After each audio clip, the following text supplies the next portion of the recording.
مقبوضہ کشمیر کی خواتین جبر کے سائے میں کیسے زندگی گزار رہی ہیں؟ 13 مارچ 2026 کو نیو یارک میں اقوام متحدہ کے ہیڈ کوارٹر میں خواتین کی حیثیت سے متعلق کمیشن کے 17ویں اجلاس کے موقع پر ایک اہم کانفرنس منعقد ہوئی، جس کا اہتمام ماہا خان نے اپنی تنظیم مسلم امریکن لیڈرشپ الائنس کے پلیٹ فارم سے کیا۔ اس کانفرنس کا مقصد خواتین کو درپیش مسائل کو اجاگر کرنا تھا، خصوصاً مقبوضہ جموں و کشمیر کی خواتین کی صورتحال کو بین الاقوامی سطح پر پیش کرنا تھا۔ اس تناظر میں جب مقبوضہ جموں و کشمیر کی صورتحال بیان کی گئی تو ایک ایسی تصویر سامنے آئی جہاں خواتین کی زندگی مسلسل خوف، غیر یقینی صورتحال اور دباؤ کا شکار ہے۔ وہاں تعلیم، جو ایک بنیادی حق ہے، عدم تحفظ اور مسلسل کشیدگی کی وجہ سے ایک مشکل خواب بن چکی ہے۔ اسکولوں کی بندش، مواقع کی کمی اور سیکیورٹی خدشات لڑکیوں کے مستقبل کو محدود کر رہے ہیں۔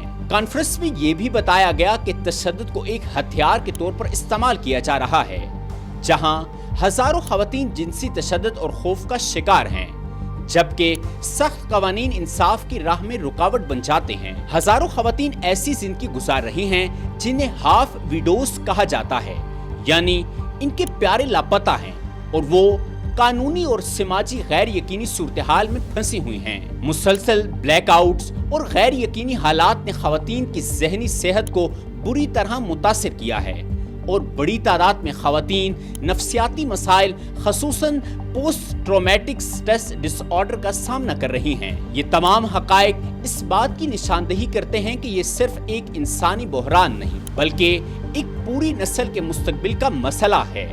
اس کانفرنس میں پاکستان کا بھی حوالہ دیا گیا، جہاں خواتین کی تعلیم کو بنیادی حق اور قومی ترجیح تسلیم کیا جاتا ہے۔ یہاں پر جو ہے ہماری اسکولنگ کا، ہماری رہائش کا، ایون ہمارے کھانے پینے کا جو ہے بہت زیادہ ہمیں سپورٹ ملی گورنمنٹ آف پاکستان کی طرف سے، گورنمنٹ آزاد کشمیر کی طرف سے۔ ریاست خواتین کو تعلیم اور معاشی خود مختاری کے ذریعے بااختیار بنانے کے لیے عملی اقدامات کر رہی ہے، جبکہ مائکرو فائنانس خواتین کو اپنے پاؤں پر کھڑا ہونے کے مواقع فراہم کر رہی ہے۔